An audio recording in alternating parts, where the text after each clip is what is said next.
एक बड़ी खबर, दुनिया में एक और बैटलफील्ड तैयार हो रहा है। एक और बड़ा बैटलफील्ड अमेरिका और उत्तर कोरिया के बीच कोल्ड वॉर। एक बार फिर से यूएस ने उत्तर कोरिया की 5 कंपनियों को बैन किया है। एक बड़ी खबर, जल्दी से चलते हैं अपने मेन स्टूडियो, जहां पर इस वक्त हमारे 2 और खास मेहमान मौजूद हैं। देखिए, अभी तक अमेरिका, रूस और यूक्रेन की इस जंग में यूक्रेन के साथ दिख रहा था, लेकिन अमेरिका और नॉर्थ कोरिया के बीच एक और नया बैटलफील्ड तैयार होता दिख रहा है, जिसमें अब कोल्ड वॉर का एरा फिर से दिख रहा है।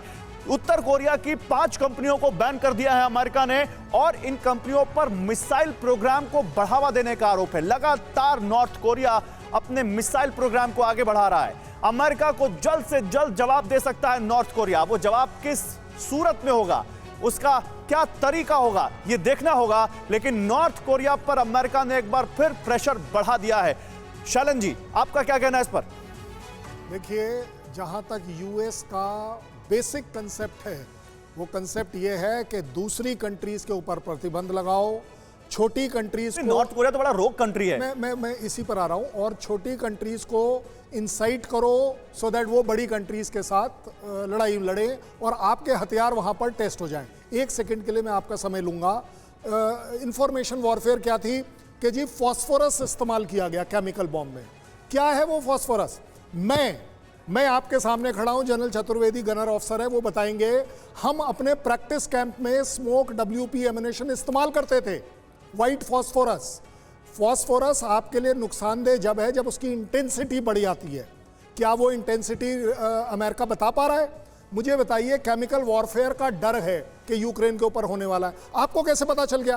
तो आप कह रहे हैं कि सारा गेम अमेरिका का है, इंफॉर्मेशन वॉर है। और नॉर्थ कोरिया किसे जो इंफॉर्मेशन आती है कि वो मिसाइलों का, कॉन्टिनेंटल बैलिस्टिक मिसाइलों का, इंटरकॉन्टिनेंटल बैलिस्टिक मिसाइलों का परीक्षण करता रहता है। क्यों नहीं करेगा? क्यों नहीं करेगा?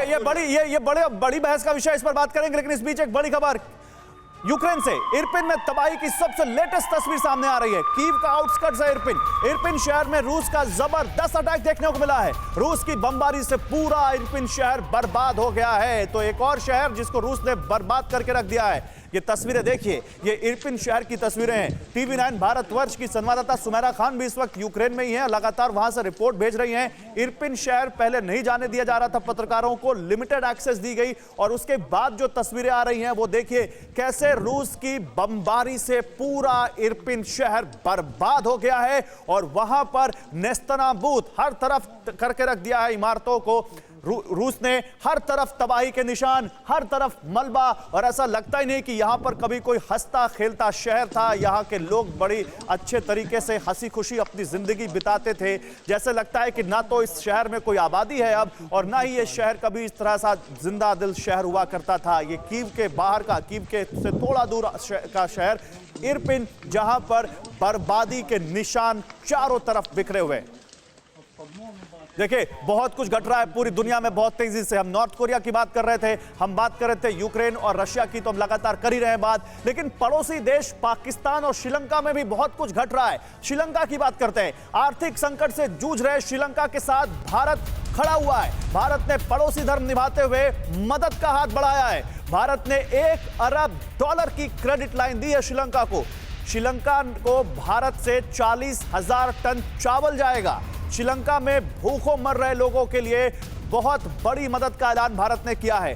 पेट्रो प्रोडक्ट्स दे रहा है भारत, क्रेडिट लाइन दी है, क्योंकि श्रीलंका में आर्थिक स्थिति बिल्कुल चरमरा गई है और श्रीलंका में अब लोग सड़कों पर उतर आए हैं। मौजूदा सरकार का विरोध करने के लिए इमरजेंसी लगा दी गई है वहां पर। तो घुसा जिन श्रीलंका छिन्न भिन्न, हम ये क्यों कह रहे हैं, जरा आप समझिए कैसे वहां पर चाइना ने श्रीलंका को बर्बाद करके रख दिया है। आप समझिए क्या वहां पर हाल हो गया है।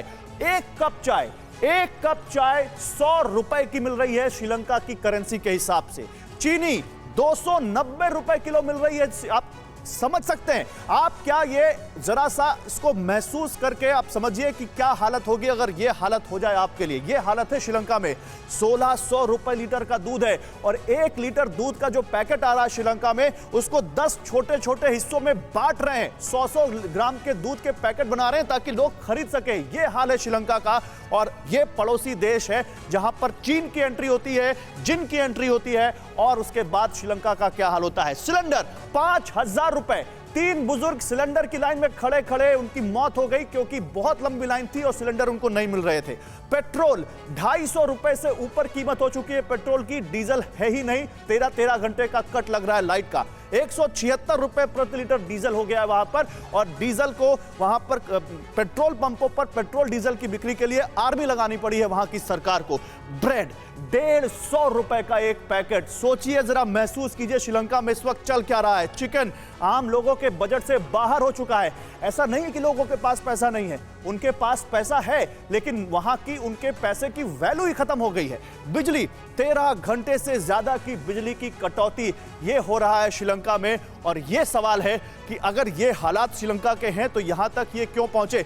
श्रीलंका का हाल आपको हम उदाहरण के साथ बताते हैं। देखिए, अगर आपकी आय 100 रुपए, आप समझिए श्रीलंका की आय 100 रुपए और श्रीलंका का खर्च कितना है 150 रुपए, तो ये 50 रुपए कहां से आएंगे। 50 रुपए की ज्यादा जरूरत या तो वो अपने सेविंग अकाउंट से ले, उसके पास पहले से सेविंग हो, सेविंग अकाउंट खाली है, तब कहां से आएगा, तब कर्ज लेना पड़ेगा। आपको किसी से 50 रुपए एक्स्ट्रा कर्ज लेने पड़ेंगे, लेकिन आपको कर्ज देने वाला नहीं मिलेगा क्योंकि उसको मालूम है कि आपके पास आपकी माली हालत इतनी खराब हो चुकी है कि आप कर्ज नहीं लौटा पाएंगे। कर्ज लौटाने वाले का भरोसा आप पर खत्म हो चुका है। श्रीलंका की मौजूदा स्थिति यही है, ना कोई कर्ज देने को तैयार है और ना उसके पास अपनी कोई बचत है, और इसलिए पड़ोसी देश धर्म निभाते हुए भारत ने श्रीलंका की मदद की है। लेकिन जरा आपको और जरा समझाते हैं कि श्रीलंका यहां तक पहुंचा कैसे, ये हालत हुई कैसे। चीन की दोस्ती, जिनपिंग की एंट्री के बाद यह हुआ है। चीन ने श्रीलंका को 51 अरब डॉलर का कर्ज दिया है। वो जो सॉफ्ट जो उसका नेट है, जिस तरह से डेट ट्रैप में लोगों को फंसाता है। और महंगाई 17.5% हो गई है वहां पर, 17.5%। अभी हमारे यहाँ 6 से 7% के वहां पर महंगाई होती है, तो हम कहते हैं कितनी महंगाई बढ़ रही है। गरीबी में 5 लाख लोग फंस गए हैं श्रीलंका में, ये हालात हैं। और विदेशी मुद्रा भंडार उनका 2 अरब डॉलर के आसपास आ गया है। 70% से ज्यादा उनका विदेशी मुद्रा भंडार घट गया है। करेंसी एक महीने में 45% गिर गई है, यानी एक करेंसी, 1 रुपया उनका 55 पैसा रह गया है। $1 298 श्रीलंकाई रुपए हो गया है। ये श्रीलंका के हालात हैं। व्यापारिक घाटा 10 अरब डॉलर का हो गया है श्रीलंका का। सवाल यह है, क्या श्रीलंका यहां से उबर पाएगा। कपिल सर, पहला सवाल आपसे, क्या श्रीलंका की इस हालत के लिए चीन के डेट ट्रैप को जिम्मेदार माने या मौजूदा सरकार को जिम्मेदार माने। चीनी डेट ट्रैप ही नहीं, देखिए चीन दुनिया का सबसे बड़ा साहूकार है, मनी लेंडर इस समय। और चीन ने केवल सिलोन को ही नहीं, तमाम अफ्रीका की कंट्रियों को, कैरेबियन की कंट्रियों को, ये जो उधर है ट्रिनिडैड, सूरीनाम वगैरह, इन सबको इस डेट ट्रैप में ले लिया है। और पहले वो डेट ट्रैप में लेता है, वहां पे कल्चरल इन्वेजन करता है, वहां अपना पॉलिटिकल वो बनाता है, गवर्नमेंट अपने हिसाब से बनाता है, जो आज वो पाकिस्तान में कर रहा है। तो मैं समझता हूं अफ्रीका की कंट्रीज को और इन कंट्रीज को जो कैरेबियन वगैरह है, इनको चीज से सीख लेनी चाहिए। और भारत को इस समय जो मदद हो सकती है, सर कैमरा देके बोलिए, आपको लोग देख रहे हैं, श्रीलंका की करनी चाहिए। क्योंकि श्रीलंका में जो बेस बनाने जा रहा था चीन, अपना नेवल, जो अम्बनटोटा, हाँ, जो पिछली सरकारों ने हमारे ये तो चीनी कंपनी को बेच दिया उन्होंने, बड़ा लीनियंट स्टैंड दिया था। आज भारत को हर तरीके से सिलोन के पीछे खड़ा होके, सिलोन को भारत के लिए एक, श्रीलंका को भारत के लिए एक यूक्रेन बनने से रुकना चाहिए। नहीं, लेकिन इसका एक और पक्ष है, यूक्रेन में पावर बना रहा था पड़ोस में, रशिया को घेरने के लिए, चीन जो ये पावर बना रहा था हमको घेरने के लिए सिलोन के अंदर। सचिन, कपिल सर, इसका एक और पक्ष है। आप देखिए, पाकिस्तान बिल्कुल चीन की गोद में बैठ चुका है। LAC पर श्रीलंका चाइना हमारे सामने खड़ा है, आंखें दिखा रहा है। अब एक और पड़ोसी देश जो भारत के साथ जिसके अच्छे संबंध हुआ करते थे, वहां पर इस तरह के हालात हो जाएं कि इमरजेंसी लगानी पड़े और उस पर सबसे ज्यादा कर्ज चाइना का हो, यानी चाइना बैकडोर से वहां एंट्री मार चुका है। क्या भारत के लिए स्ट्रैटेजिकली एक सेंसिटिव सिचुएशन बनती है। देखिए, चीन कुछ भी अगर हमारे बॉर्डर्स के पास करता है वो हमारे लिए सेंसिटिव बात है। चाहे वो पाकिस्तान में करे, चाहे वो श्रीलंका में करे, टू सम एक्सटेंट चाहे वो नेपाल में करे, नेपाल तक में उन्होंने कोशिश कर ली। देखिए, सबसे बड़ी बात ये जो डेट ट्रैप बोल रहे हैं ना, ये डेट ट्रैप नहीं है, ये डेथ ट्रैप है। उस कंट्री का डेथ होने वाला है। क्यों? क्योंकि जब आप देखेंगे कि आप इकोनॉमिकली इतने नीचे आ गए कि आप उठ ही नहीं पाएंगे, तो आप क्या होंगे, आप उसकी कठपुतली बन जाएंगे। अगर भारत जैसा देश इस समय उनकी मदद नहीं करेगा तो और कौन करेगा। और सबसे बड़ी बात, तो मुझे बताइए, CPEC में पाकिस्तान को कितना फायदा हो गया। ये तो पैसे ले पाकिस्तान ही लिए। जाने सर, ये तो पाकिस्तान जाने। बोल रहा हूं, तो फिर आज की लेकिन तारीख लेकिन में- लेकिन लेकिन सीपेक वहां की पॉलिटिक्स का भी बहुत बड़ा टूल बन मैं चुका वही है। बोल रहा हूं ना, तो आज आप देख रहे हैं कि गवर्नमेंट गिर रही है। ठीक है, मैं जनरल चतुर्वेदी आपके पास आऊंगा। जनरल चतुर्वेदी, आपको क्या लगता है, क्या वाकई ये एक बहुत गंभीर स्थिति है भारत के लिए भी, क्योंकि श्रीलंका में हालात एक तो खराब होते दिख रहे हैं और दूसरा यहां पर चीन का बहुत असर है वहां पर। आप बहुत सही कह रहे हैं, ये बहुत गंभीर स्थिति है। बेसिकली रीज़न ये है कि श्रीलंका हमारा पड़ोसी देश है और जब पड़ोसी देश को कुछ तकलीफ होती है तो हमको भी तकलीफ होती है। इस वक्त जो मानवता के प्रहरी कहलाते हैं, रक्षक कहलाते हैं अमेरिका वगैरह, इसलिए कोई बॉर्डर नहीं है यहाँ पे। उनको यूक्रेन में ज़्यादा, क्योंकि उनका सेल्फ इंटरेस्ट है।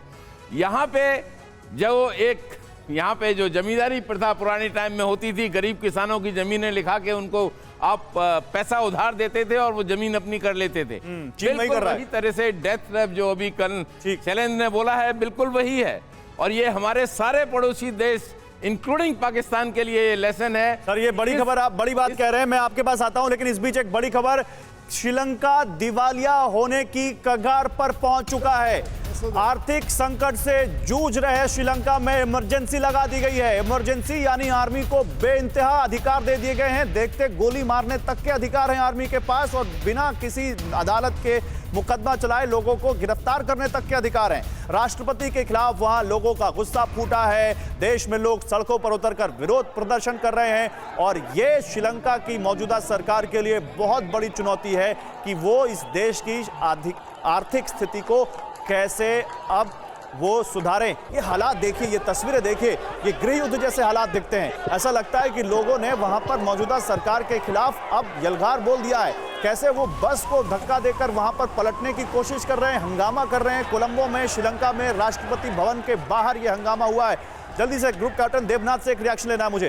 ग्रुप कैप्टन देवनाथ, क्या ये माने हम कि ये भारत को अब यहाँ पर बड़ा सोच समझ के अपना हर कदम उठाना होगा श्रीलंका की मौजूदा स्थिति को देखते हुए? जी हाँ, श्रीलंका हमारा पड़ोसी देश है, अभिन्न मित्र है। उनके साथ ज़्यादातर हमारे संबंध बहुत ही गहरे, मजबूत और प्रगाढ़ रहे हैं। श्रीलंका जो है वो सार्क का भी मेंबर है, श्रीलंका बिम्स्टेक का भी मेंबर है और अभी हाल ही में हमारे विदेश मंत्री एस जयशंकर भी वहां गए थे। हाँ, भारत ने उनको $1 बिलियन की मदद की ऑफर दी है और प्रधानमंत्री मोदी जी ने तो ये भी बोल दिया कि अगर जरूरत पड़े तो भारत उनकी और मदद करेगा। देखिए, इस पूरे परिपक्ष में हमें चीन का ख्याल रखना चाहिए। चीन ने बैकडोर से श्रीलंका को यह लालच दिया है कि वह श्रीलंका को $2.5 बिलियन की मदद देगा। इसलिए अब भारत को चाहिए कि हर तरह चलिए, और देख भी रहे हैं हम कि भारत खुलकर यहां मदद कर रहा है श्रीलंका की और आने वाले दिनों में श्रीलंका में हालात सुधरेंगे नहीं सुधरेंगे, इस पर पैनी नजर भारत की बनी हुई है। अड़ी सोमवार से शुक्रवार शाम 6 बजे सिर्फ TV9 भारतवर्ष पर।